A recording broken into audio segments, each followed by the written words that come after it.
नमस्कार दोस्तों, हमारी आज की कहानी का नाम है गोवर्धन पूजा। पौराणिक कथा। एक दिन श्री कृष्ण ने देखा सभी ब्रजवासी उत्तम पकवान बना रहे हैं और किसी पूजा की तैयारी में जुटे। श्री कृष्ण ने बड़े भोलेपन से मैया यशोदा से प्रश्न किया, मैया, ये आप लोग किनकी पूजा की तैयारी कर रहे हैं? कृष्ण की बातें सुनकर मैया बोली, लल्ला, हम देवराज इंद्र की पूजा के लिए अन्नकूट की तैयारी कर रहे हैं। मैया को ऐसा कहने पर श्री कृष्ण बोले, मैया, हम इंद्र की पूजा क्यों करते हैं?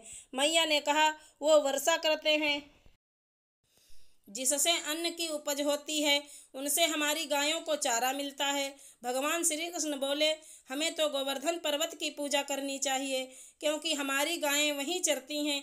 इस दृष्टि से गोवर्धन पर्वत ही पूजनीय है। और इंद्र तो कभी दर्शन भी नहीं देते, वह पूजा न करने पर क्रोधित भी होते हैं। अतः ऐसे अहंकारी की पूजा नहीं करनी चाहिए। लीलाधारी की लीला और माया से सभी ने इंद्र के स्थान पर गोवर्धन पर्वत की पूजा की। देवराज इंद्र ने इसे अपना अपमान समझा और मूसलाधार वर्षा आरंभ कर दी। प्रलय के समान वर्षा देखकर सभी ब्रजवासी भगवान कृष्ण को कोसने लगे कि सब इनका कहा मानने से हुआ है। तब मुरलीधर ने मुरली कमर में डाली और अपनी कनिष्ठा अंगुली पर पूरा गोवर्धन पर्वत उठा लिया और सभी ब्रजवासियों को उसमें अपने गाय और बछड़े समेत शरण लेने के लिए बुलाया।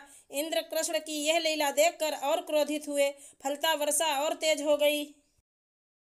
इंद्र का मान मर्दन के लिए तब श्री कृष्ण ने सुदर्शन चक्र से कहा कि आप पर्वत के ऊपर रहकर वर्षा की गति को नियंत्रित करें, और शेषनाग से कहा, आप मेढ़ बनाकर पानी को पर्वत की ओर आने से रोकें।